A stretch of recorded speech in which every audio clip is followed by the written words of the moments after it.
He mocked a poor man, but what happened next will absolutely blow your mind. It was a cold, rainy Tuesday, and David was already late for his big presentation. He rushed into his favorite coffee shop, the one on the corner of Elm and Maple, already fuming.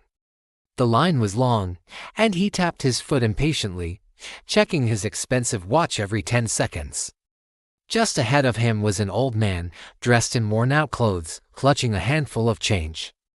The man was counting his coins, his hands trembling slightly. "I'll just have a small black coffee, please," he said softly to the barista. He was a few cents short. He started fumbling through his pockets, a look of quiet embarrassment on his face. David couldn't stand it anymore. "Seriously. Can you hurry it up? Some of us have important places to be," he snapped, his voice dripping with annoyance. He rolled his eyes dramatically, making sure everyone in the line could see his frustration. The old man flinched, his shoulders slumping. He turned to David, his eyes filled with a weary sadness. "I'm sorry, young man," he mumbled, and started to walk away from the counter, defeated. The barista looked on with pity. David, feeling a smug sense of victory, stepped up, finally. "Large latte, extra shot," he ordered, pulling out a crisp $100 bill. He wanted to make a point. He was successful. He didn't have time for people who couldn't even afford a coffee. He paid, grabbed his cup, and stormed out without a second glance. As he hurried down the street, juggling his briefcase, his phone, and his hot latte, he didn't notice the puddle of water from a broken sprinkler head. His slick leather shoe hit the water, and in a split second, he was airborne. He landed hard on the unforgiving concrete. His latte went flying, splashing all over his pristine white shirt. His phone skidded across the pavement, the screen shattering into a spiderweb of cracks. And worst of all, his ankle twisted with an audible crack. A searing pain shot up his leg. He tried to get up, but the pain was unbearable. He was stuck. Cars whizzed by.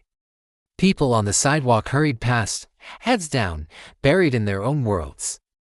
A few cast curious glances, but no one stopped. They probably thought he was just some clumsy guy who'd had a bad morning. Minutes felt like hours. The rain started to fall harder, soaking him to the bone. His presentation, his big career-making moment, was slipping away with every passing second. He felt a wave of despair wash over him. He, David, the successful executive, was now the one helpless on the ground, ignored by everyone. Just as he was about to give up, a pair of worn-out shoes stopped right in front of his face. He looked up. It was the old man from the coffee shop. The man he had humiliated just minutes ago. The man looked down at him, not with triumph, not with "I told you so," but with genuine concern. "Are you all right, son?" he asked, his voice gentle. David was too shocked, too ashamed to speak. He just nodded weakly. Without another word, the old man took off his own thin, worn jacket and gently draped it over David's shoulders to shield him from the rain. It smelled faintly of rain and old books. Then, he sat down on the wet pavement right next to David. He didn't say much. He just sat there, a silent, comforting presence. He pulled out an old, beat-up flip phone and dialed for help. "Yes, there's been an accident on the corner of Elm and Maple. The young man has hurt his ankle. Please send an ambulance." While they waited, the old man started talking. He didn't ask David what happened. He just shared little stories. He talked about his wife, who had passed away a few years ago, and how they used to love dancing in the rain.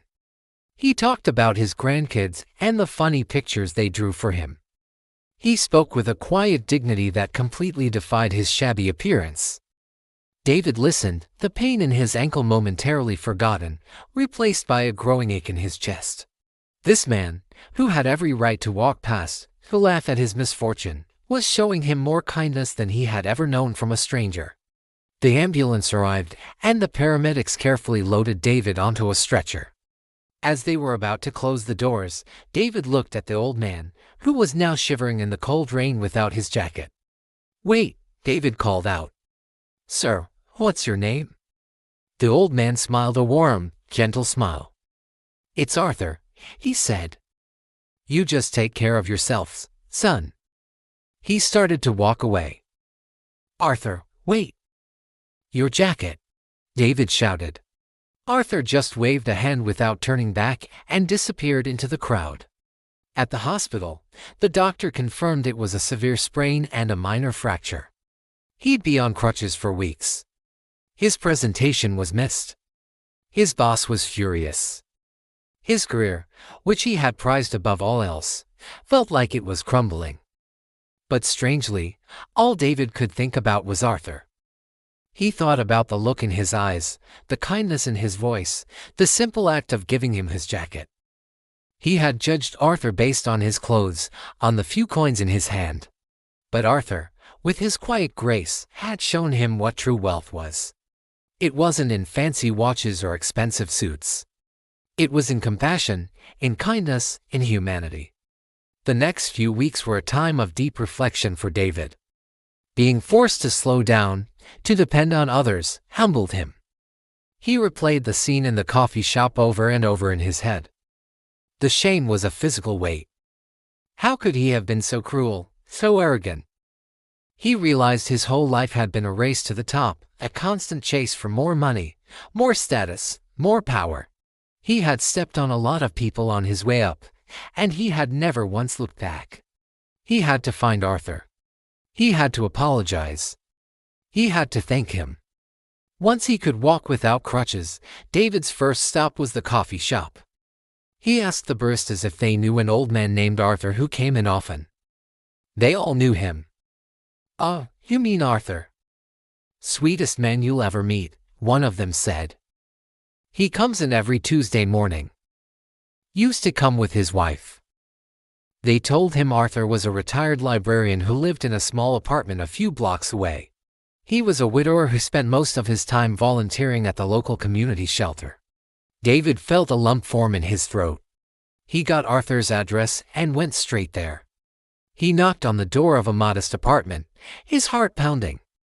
The door opened, and there was Arthur. He looked surprised to see David. "The young man from the coffee shop," he said, his eyes widening slightly. "Please, come in." David stepped into the small, tidy apartment. It was filled with books from floor to ceiling. In the center of the room was a small table with 2 teacups. David took a deep breath. "Arthur," he began, his voice cracking. "I came here to apologize. The way I treated you in the coffee shop. It was inexcusable. I was arrogant and cruel, and I am so sorry." Tears welled up in his eyes.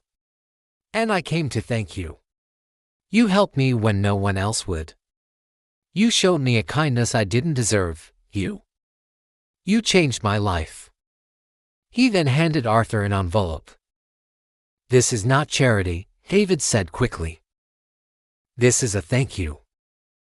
And an invitation. I've started a foundation to support local community shelters. Inspired by you. I'd be honored if you would agree to be on the board." Arthur looked at David, his gaze steady and kind. He didn't open the envelope. He just smiled. "Apology accepted, son," he said warmly. "Sometimes, it takes a fall to make us see what's truly important. Welcome back to your feet." That day marked a new beginning for David. He didn't just change his attitude, he changed his life. He devoted himself to his new foundation, working tirelessly to help those less fortunate. He learned that a person's worth is not measured by their bank account, but by the size of their heart. He and Arthur became the unlikeliest of friends, meeting for coffee every Tuesday morning. And David made sure Arthur never had to worry about being a few cents short ever again. It's a powerful reminder that a single act of kindness can ripple outwards, and that sometimes, the poorest man is the richest of all. What do you think about this story? It really makes you think, doesn't it? If this story touched your heart, please hit that like button, and don't forget to share it with someone who might need to hear it today.